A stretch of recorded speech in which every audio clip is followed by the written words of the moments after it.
Welcome to the Women and Girls EmpoWomen Summit virtual experience across borders. This summit is designed to provide empowerment, advocacy, to raise awareness of the plight of women and girls across borders by documenting similarities and differences and promoting gender-based violence prevention and gender equality in governance. This summit will be a regional, pedagogical, experiential knowledge share of IVLP alumni between three continents, collectively with Trinidad and Tobago, the Bahamas, Ghana, Kenya, Sri Lanka, and India. There are three components to the summit. One, focus group discussions to be held in August of 2021. Two, a 5-day virtual workshop to be held November 22nd through the 26th of 2021. And three, a global summit to be held April 4th through the 8th of 2022. We want you to think, share your thoughts, views, experiences, lend your voice as we advocate for equality and equity and navigate towards governance, peace, and security for our women and girls.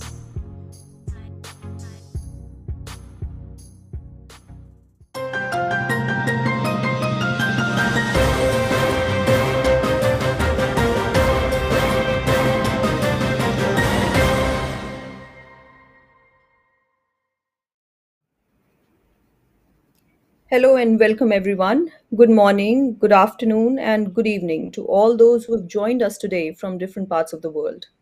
I'm Rityusha Tiwary from India, and I'm hosting today's program on behalf of the Governance, Peace and Security EmpoWomen Global Summit 2022, sponsored by the US Embassy Port of Spain through the US Alumni Engagement Fund.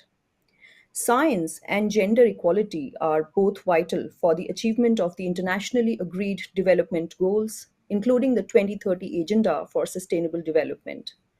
Over the past decades, the global community has made a lot of effort in inspiring and engaging women and girls in sciences. Yet, women and girls continue to be excluded from participating fully in science. Now, in order to achieve full and equal access to and participation in science for women and girls, and to further achieve gender equality and the empowerment of women and girls, the United Nations General Assembly has declared 11th February as the International Day of Women and Girls in Science, and that was done in 2015. Recognizing the role of women and girls in science, not only as beneficiaries, but also as agents of active change, requires different ways, both big and small. Today's program marks the celebration of the International Day for Women and Girls in Science by bringing the inspiring and motivating women from around the world to converse with us today. For our live show, we have an eminent scientist from India, Dr. Veena Pachori, who is a critical infrastructure security expert, currently the technology director at the Defense Research and Development Organization of the Ministry of India, Government of India. And her areas of expertise include critical infrastructure protection, system analysis, communication, data analytics, and IP systems. She has more than 30 years of experience in this sector. Welcome, Dr. Veena. We are delighted to have you with us. And let me begin by asking you some of the most essential questions that we are going to sort of have. I'm going to raise some questions, and then we are also later on going to have some live questions from the audience here. Welcome. Thank you, Rityusha. It's good to be a part of this summit. Yes. Let me begin with one of the most essential of the questions. What got you interested in this field of sciences? I mean, why did you choose this field, Dr. Veena? Yeah, actually, I was always interested in the study of formal sciences, specifically mathematics, and so I held on to it through college to my doctorate. And to be frank, it was not a conscious decision to work in the defense sector. It was more to do with my analytical bent of mind and keenness for R&D, where I could innovate and experiment with my ideas for application in real world systems. And one more thing, I did not want to work in a service centric domain where I would not have so many challenges to keep my spirit ignited. And finally, the attraction of a prestigious organization was one of the reasons. So in DRDO, I got wonderful opportunity to work in diverse domains such as computerized military war games, complex communication systems, cybersecurity of critical infrastructure meant for strategic decision making, and it feels great to be able to offer secure, reliable, and survivable networks to the defense forces of the nation. I must say that I have thoroughly enjoyed every bit of my work in the last 3 decades in science and would love to do more. Thank you. I mean, that's really fascinating to hear from you. And this is a kind of conversation that we're hoping to generate. And as I said earlier, we're going to listen to more stories and inspirational, motivational, stories of women from across the world. And in that sense, we have other eminent guests also today with us. Let's welcome Dr. Indira Martin, a biomedical scientist from the Bahamas. Let's listen to some of her observations.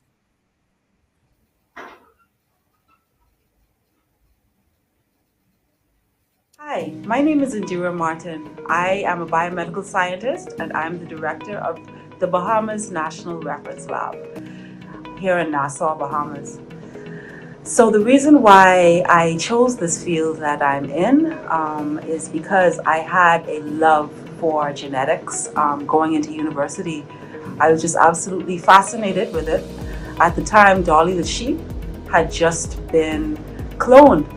And so I chose to go to the university where that had happened. And so I had this very big passion for genetics. And since then, having come home to the Bahamas, I've applied these skills in genetics to the detection of infectious diseases, in particular viruses, but also other infectious diseases. And in particular, we have been involved very closely with the COVID pandemic in providing testing from the beginning of that pandemic here at the National Reference Lab. So in terms of the challenges that I would have seen along the way, one of the biggest challenges coming from the developing world is that there's a technology gap and a developmental gap between where we are and where the so-called developed world is. So this can cause some challenges in terms of access to materials, to information sometimes. But I feel that our task as scientists in the developing world is to get over these obstacles and find a way to do what needs to be done to build capacity, to ensure that our people have all that they need in terms of the detection of disease and the care for sick persons. So in terms of my support system in this field, I have to always be very thankful, firstly, to my family, who have always been very supportive. I had an uncle, my uncle Sean, who was he had a very amateur but sincere love for science, particularly astronomy. He was very into astronomy. And I also have some mentors I'm very grateful for. Dr. Perry Gomez, who was one of the key figures in HIV research in the Bahamas and in the Caribbean generally. Dr. Merceline Dalgregis, who has been just a light for us in the Bahamas during this COVID pandemic, but who is our former chief medical officer.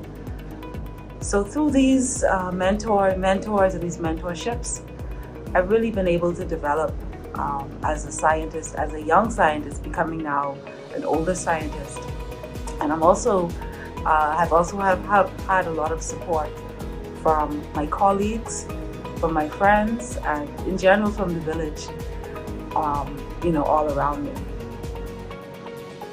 So, in terms of the advice that I would give to young girls that are coming up, particularly in this field, I would say that in the past it's always been a a boys' game, if you like, and now that's changing. There is room for the voice of women, and not only women, but for women of color to be had in the sciences, and we have to ensure that our voice is heard, not just on the level of information and knowledge, but actually at the base of how knowledge is acquired.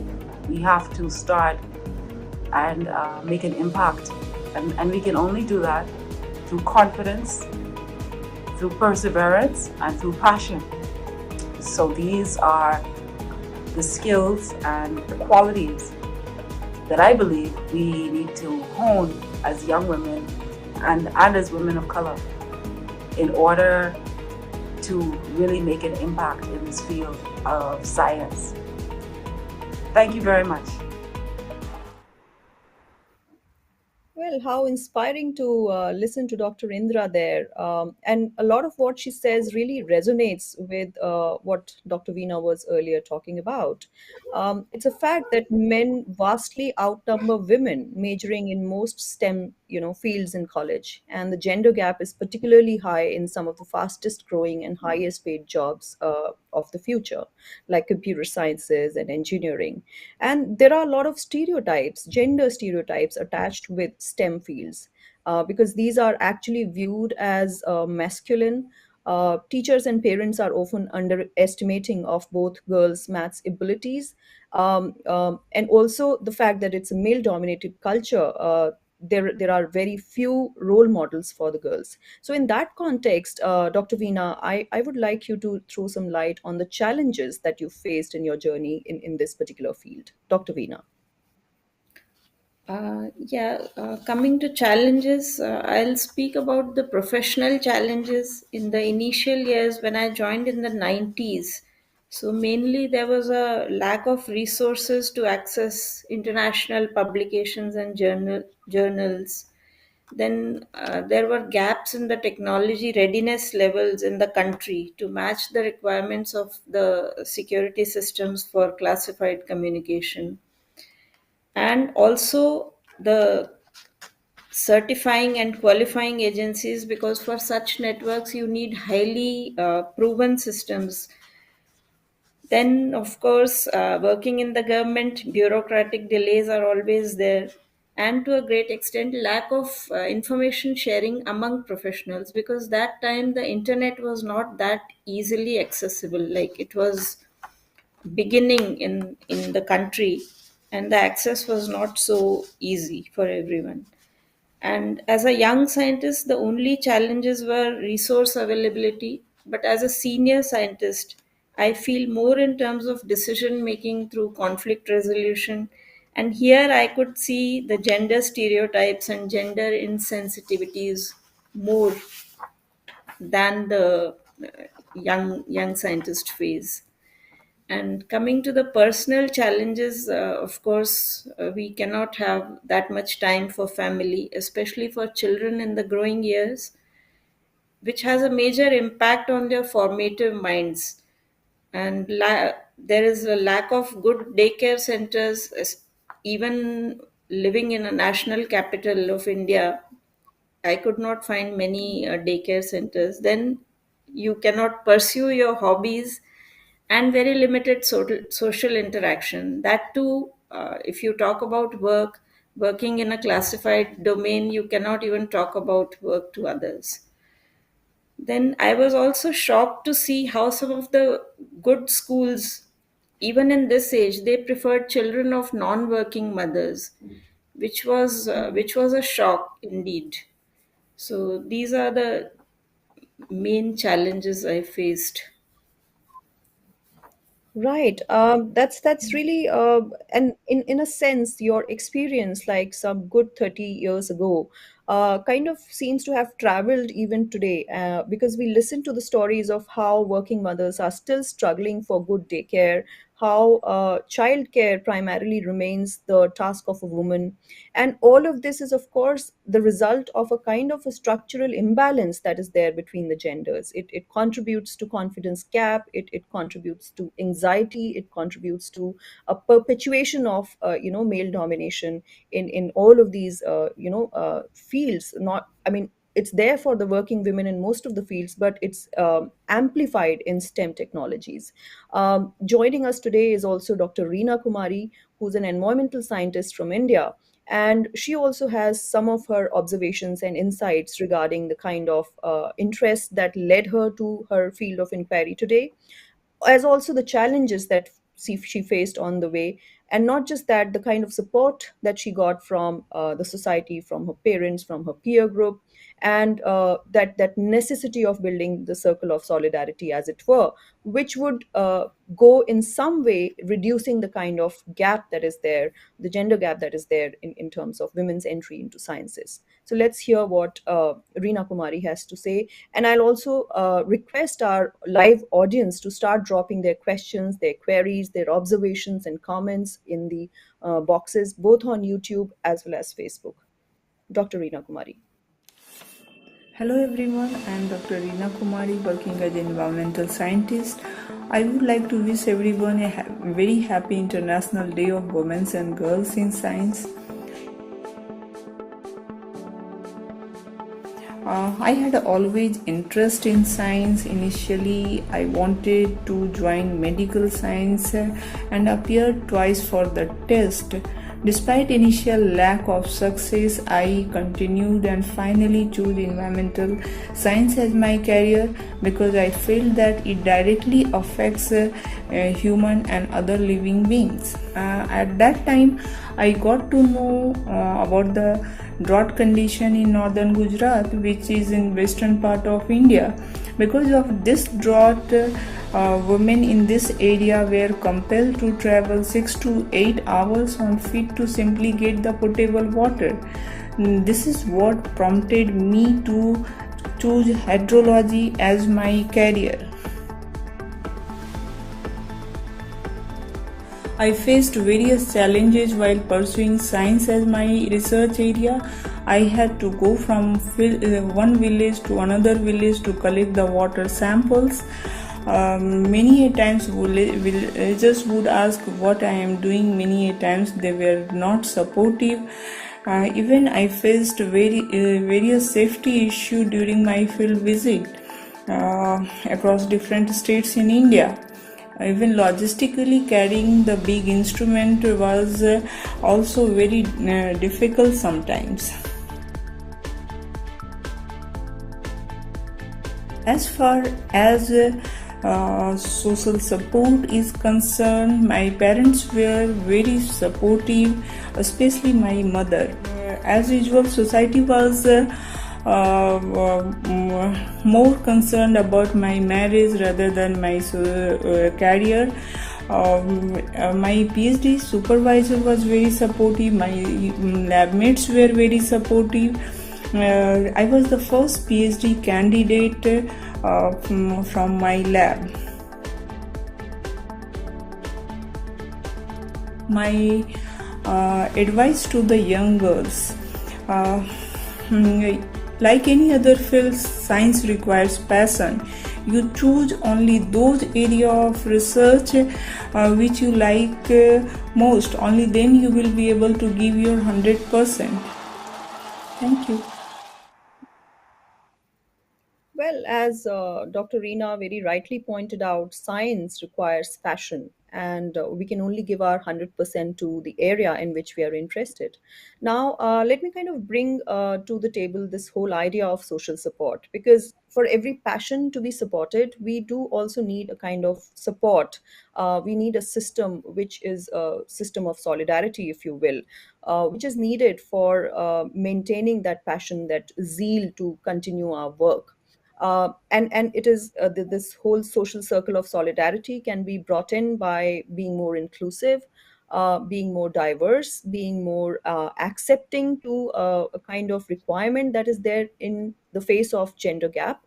And that all of that, if included in our way of thinking, our way of working, in the way we view productivity, creativity, and then of course organizational aspect of our field of inquiry, it will go a long way in bridging the gender gap. So let me get back to Dr. Veena here. Dr. Veena, what were the kind of social supports that you got? Did you have a social circle of solidarity which carried you through through all the challenging years in your career?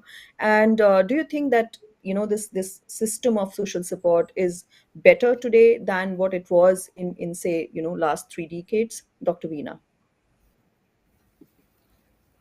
Yes, yes, of course. I could not have gone without, come this far without support. But I had tough circumstances in my personal life, being a single parent for a very long period. But I could strive through all, especially the adverse life events, with God's grace, a good support from family, my friends, peers, and oftentimes paid help for assistance with chores. So, the society in general valued my work and showed concern and respect, and that was a great instrumental support. And living in the national capital provided very good material resources, so that was not a challenge actually.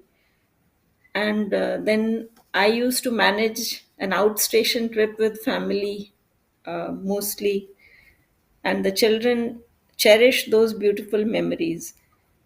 I would say that more than me, the children in daycare faced more hardship, and that has had an impact on their social interactions in later life. And in hindsight, I do feel that they would have it would have been much easier for them if there was care of the family members. So that Right. the when you said that the daycare, that social support system in that sense has not improved that much what it should have been. Now after 30 years, I don't see much of an improvement in that area, and that is very crucial for working mothers. Yeah, that's very true. And as you have rightly pointed out, we still lag behind. I think it's an experience which resonates across borders. We lag behind in this whole idea of how care has to be shared.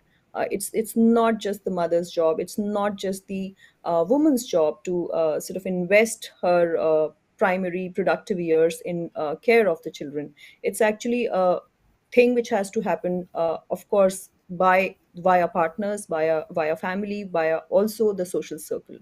Now, another area which remains quite challenging with regards to women's entry in sciences is this whole myth of the math brain, which is actually a very self-destructive idea in education, in modern education, because the research shows that no innate cognitive biological difference exists between men and women in terms of their mathematical capabilities, their analytical capabilities.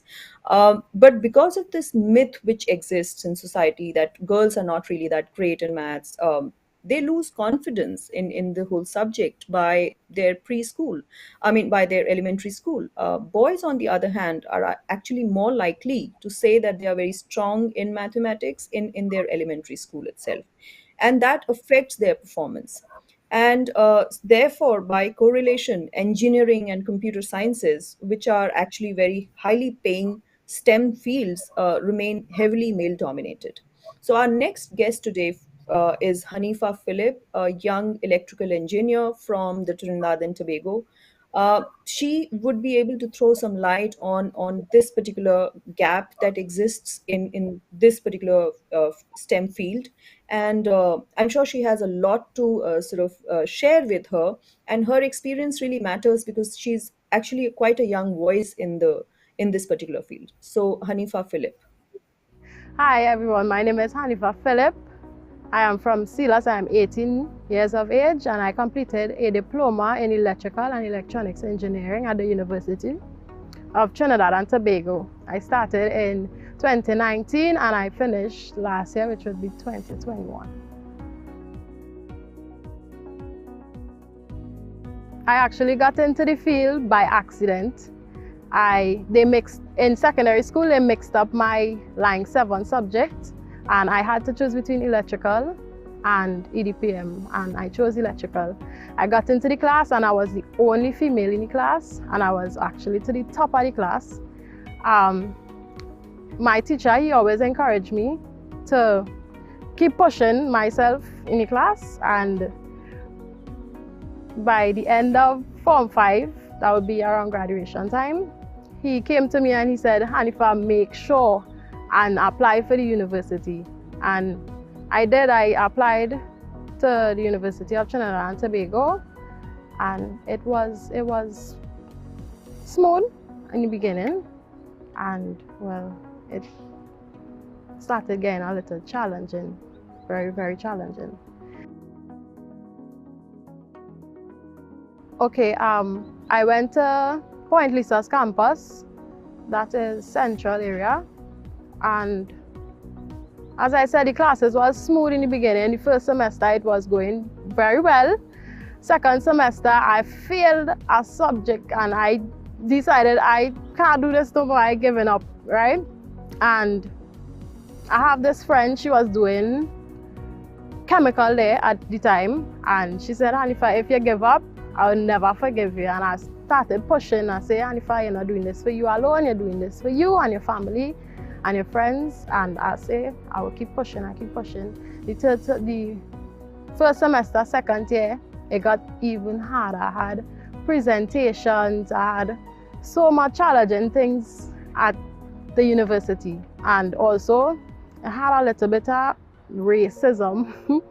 I don't know if I should mention, but I had a little bit of racism in the classes, and that really brought me down because it was me and one other Negro person in the class, and I find that was very challenging to me.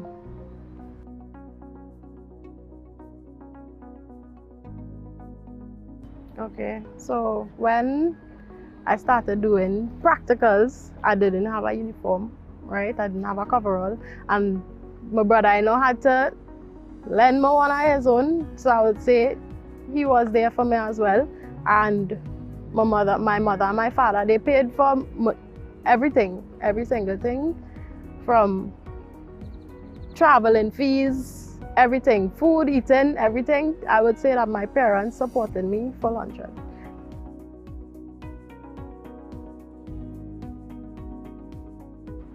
I would say to any young woman out there who decide to pursue their dreams in any field, it don't matter if it's science, if it's food, it don't matter what it is.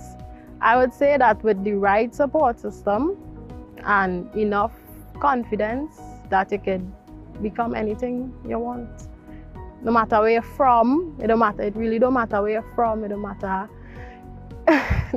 Just keep going, push yourself, and you'll become where you want to be.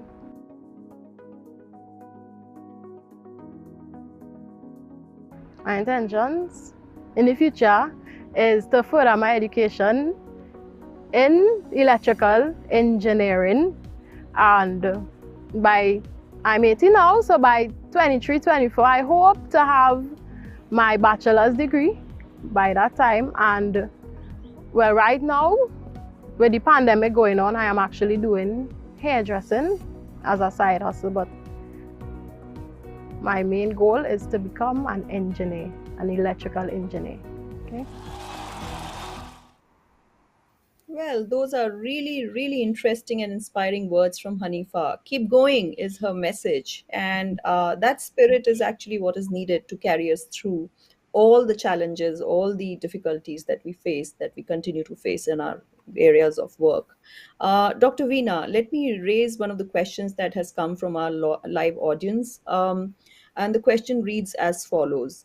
Do you think lesser number of women in science and technical fields is due to the stereotype that women are less intelligent, have smaller brains, etc.? Uh, to a large extent, yes, because it actually depends on the literacy levels in of a country. if I speak about like our country, India, definitely it is there. The parents are not that educated. Most, if you see the, I don't know the statistics, but it starts from the family. So, and of course, they are also in the low income groups. They are also looked at as support for the house chores. Like if there is a boy and a girl, and they would definitely want the girl to look after the house and boy to do the outside stuff. So it is still that, and it has to change from the our education system has to change. Actually, the stereotypes are so ingrained in our that unconsciously we, being females also, we also do certain things which we realize later that there is insensitivity in this case. So we don't even realize it is so deeply ingrained in our minds. So it can only improve with the better education, and not only starting off, like many dropouts are there.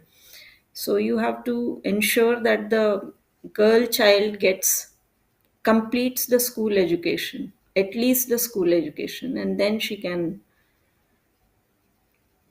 because the financial support is also through education. Many, I have seen many cases where the girl child has supported the entire family. And when Right, it right. I comes to, mean, if you ask me about the working of the brain, I don't think there is much of a difference. In fact, on the contrary, what you said, when I was in my undergraduate in mathematics honors, we had 22 students in class, 20 girls and 2 boys, and those 2 boys also dropped out in the second year. So you can imagine. So and the faculty was also like 80-20. 80 was 80% female and 20% male. well, that's So fascinating.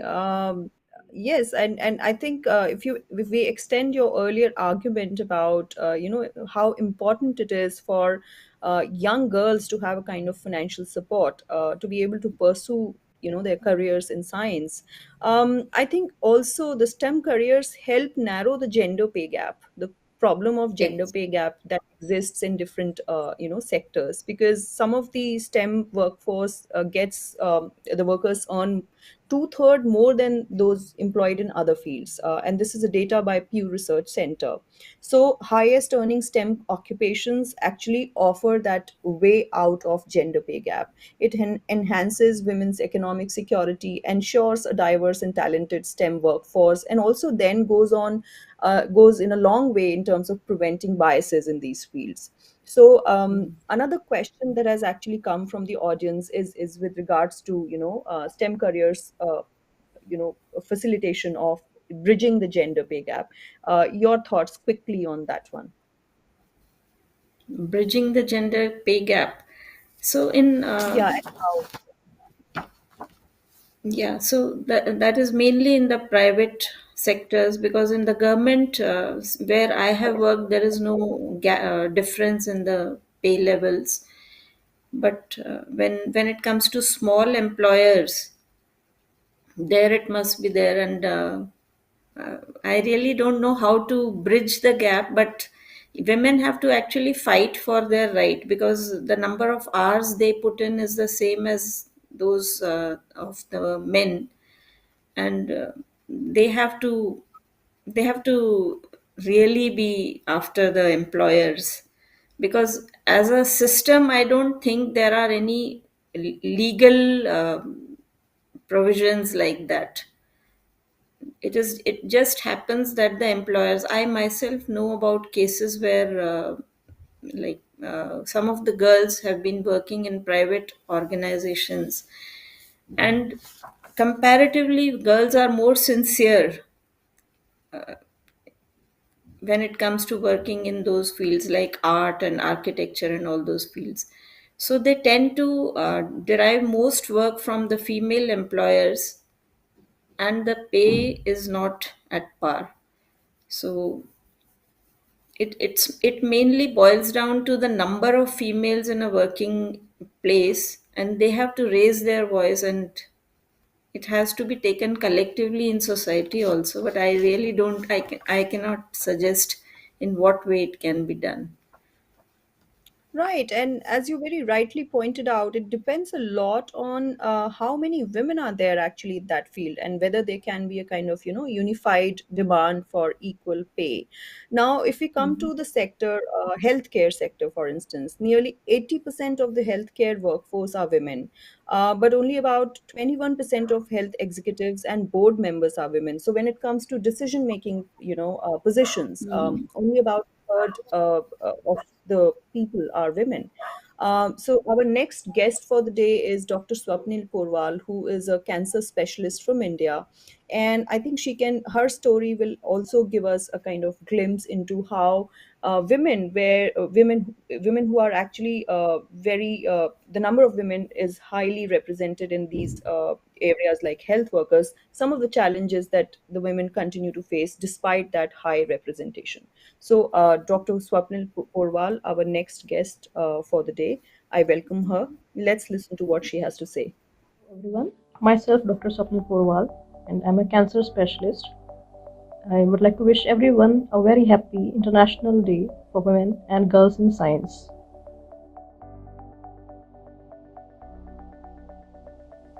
So, how I came into this field, both my parents, my father and my mother, have been in the field of science. And also, when I read biography of Marie Curie when I was small, I was very much inspired by her perseverance and hard work.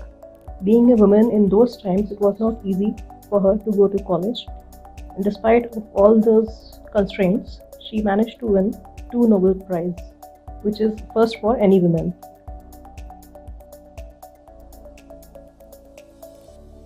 Well, I don't exactly keep in mind the challenges, but I make them into my stepping stones, which help me climb the ladder towards the success.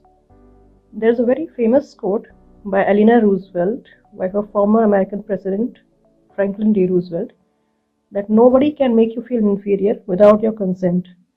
So, if you want to enter into the field of science, in this field of STEM rather, that is science, technology, engineering, and mathematics, I say go for it. Don't worry what others will say.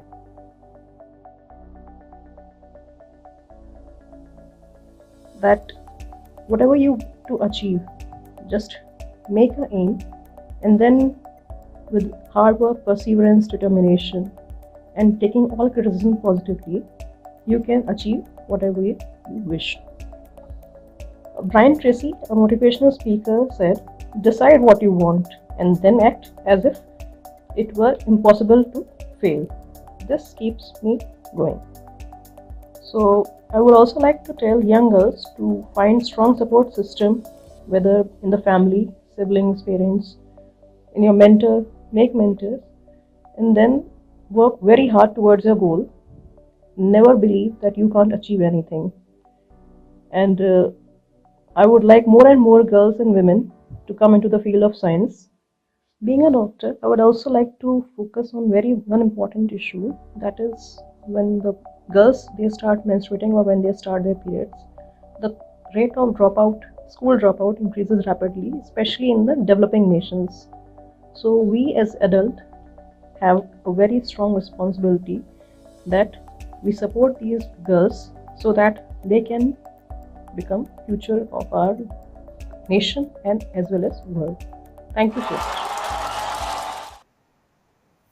Well, that's a very interesting observation from Dr. Swapnil from India, and Dr. Veena, we have a very young girl from India asking a question to you next. We have Gladys from our live audience who's asking whether during your times there were very less girls in science field. So, did you face any issues in learning together with many boys?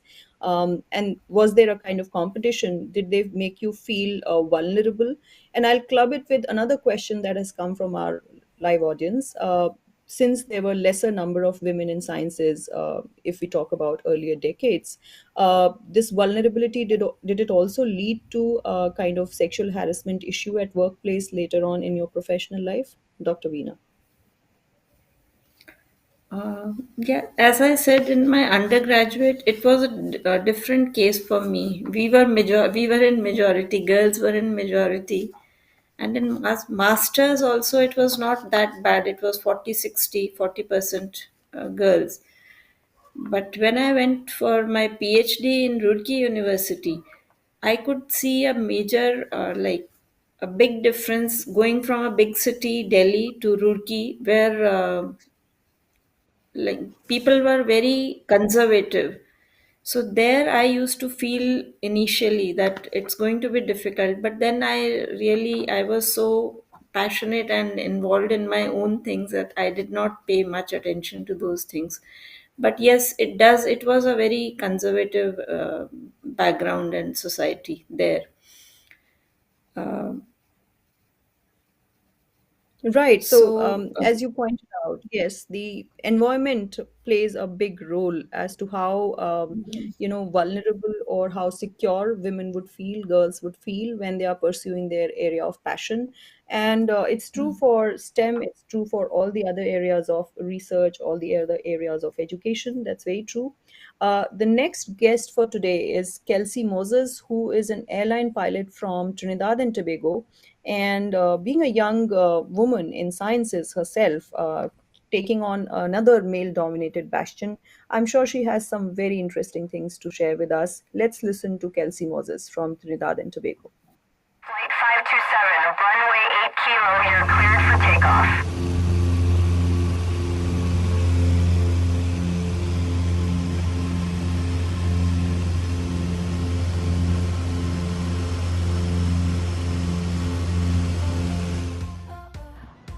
Hello, I am Kelsey Moses. I am 22 years of age. I am a FAA certified commercial pilot from Brazil, Trinidad and Tobago.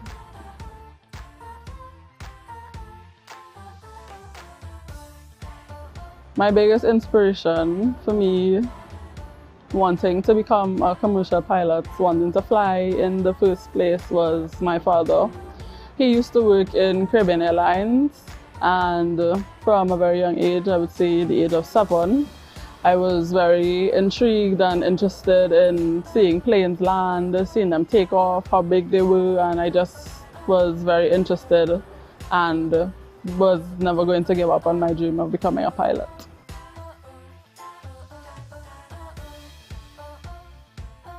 Two major challenges that I faced was one being a financial challenge, trying to support my studies, and two being racism in the school that I went to in the United States of America. I faced racial challenges nearly every day in school, in the classroom, walking to school, which was 1 kilometer away, so it was very exhausting. Having people tell me stuff on the street, and I just had to push through and walk to school and do my exams and just ignore the statements.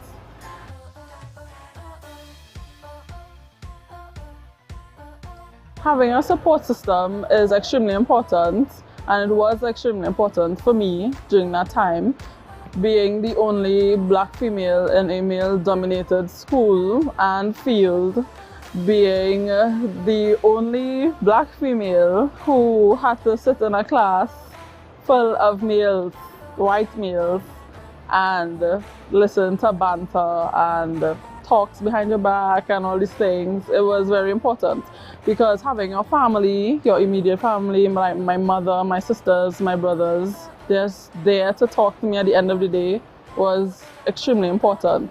That support system kept my head on, and that motivated me.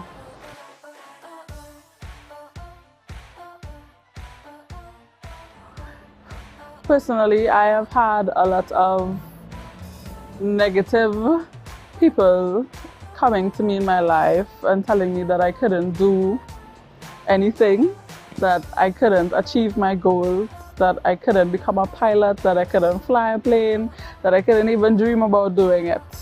And I totally ignored them. My advice to you would be Ignore the haters.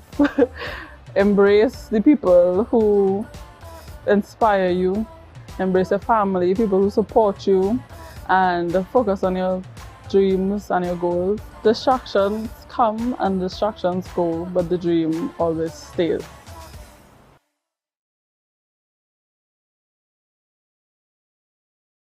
My plans for the rest of my life, I would say, is to never stop flying. But the main goal that I have for this year is to convert my license to Trinidadian license. So I'll be eventually flying for Caribbean Airlines.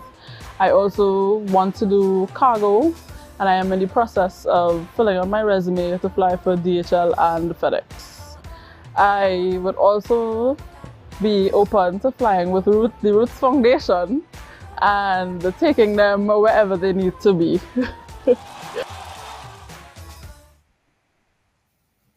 Wow, Kelsey had such an inspirational story for us to sort of look at. Dr. Veena, do you think, like after listening to Kelsey, do you think that women experience greater performance pressure because they are taken as the representatives of women as a whole, as a group? And in that sense, the kind of expectations, the pressures that women face, what kind of advice would you want to give to young girls out there when they're trying to, take those baby steps into the area of sciences? So one thing is to that, I would say that when you are at a younger age group, when you are working with your peers, there is not much of a difference. The discrimination becomes more prominent as you grow, as you reach the decision making roles. So there, the men do not like to take. Otherwise, uh, the juniors look up to you, and women scientists are really respected for, like what I have seen in my organization, they are really respected. So the advice for young girls is they should take pride in the god gifted gender, own your talents, love your work both in your professional and personal lives, and have a single minded devotion to the chosen path. So I feel that each human being has masculine as well as feminine aspects. So, and but the soul transcends all these barriers. So one should respect diversity, become self-aware, realize your soul potential, and serve humanity by by spreading awareness and sensitivity. And one last thing is one should not struggle for success. One should enjoy the journey. That's very, very, very true. Thanks for that fascinating message. We have a couple of live questions from our live audience from Trinidad and Tobago. Um, do you think that the future of girls in STEM is heading to a more gender inclusive space? And how do you think men and boys can uh, play a role in reducing the discrimination against women and girls in STEM? So, if you could quickly answer that, because now we're going to wrap up this in Yeah. another couple of minutes. Yeah. Yeah, the numbers in the one field where I see a large increase in numbers is biomedicine, biochemistry, and biomedicine. A lot of girls are going, and medicine, of course, they have always been. So, as I said earlier, also that at the level of education, from the school level, the teachers have to play a role in that, that they do not discriminate while imparting knowledge. They have to bring up the confidence of females. If they feel that there is a difference, they have to bridge that gap. And that can play because in the formative years, the impressions which are on mind, they become the, like, it's difficult for the children to come out of it. So that is very important from the formative. Both parents as well as the school, they have to take care. And because children do not engage in all this discrimination, it is only from the outside, like outside forces there, which makes them think like that. That's what I have observed. So it has Right. to be So, more of social. Right. yes. Thank So you. your message is actually very important in terms of what can be done for closing the STEM gap, giving girls and women the skills and confidence right from the early years, improving education in these fields, starting early in education through the school itself, working to attract, recruit, and retain women in these fields, and also improve the aspects of job hiring, retention, and promotion. So that's a very important thing, to continue this cycle of support, this continue this focus of making sciences, making STEM fields very inclusive for women. Dr. Veena, thanks a lot for joining us today. Your story and the story of all the wonderful women that we listened to today keep inspiring us across the countries. And since we're going to wrap up in another 1 minute, let me just close the program for today by citing the data by UNESCO Institute of Statistics, where we know that 30%, less than 30% of world's researchers are women. And this data also shows the extent to which these women work in the public, private, and academic sectors, as well as their own fields of research. And to truly reduce this gender gap, we must go beyond the hard numbers and identify the Hmm. qualitative factors that deter women from pursuing careers in these fields. With this message and resolution, we request you to tune in more for more events. And our summit is from 4th to 8th April 2022. Stay tuned to our YouTube channel and Facebook links. And we're going to have another live program on the International Day for Women, Working Women, on 8th March. So, goodbye. And we're looking forward to carry on this conversation in our subsequent events. Bye bye. Thank you. Thank you so much. Thank you. Welcome to the Women and Girls EmpoWomen Summit virtual experience across borders. This summit is designed to provide empowerment, advocacy, to raise awareness of the plight of women and girls across borders by documenting similarities and differences and promoting gender-based violence prevention and gender equality in governance. This summit will be a regional, pedagogical, experiential knowledge share of IVLP alumni between 3 continents, collectively with Trinidad and Tobago, the Bahamas, Ghana, Kenya, Sri Lanka, and India. There are 3 components to the summit. 1, focus group discussions to be held in August of 2021. 2, a 5-day virtual workshop to be held November 22nd through the 26th of 2021. And 3, a global summit to be held April 4th through the 8th of 2022. We want you to think, share your thoughts, views, experiences. Lend your voice as we advocate for equality and equity and navigate towards governance, peace, and security for our women and girls.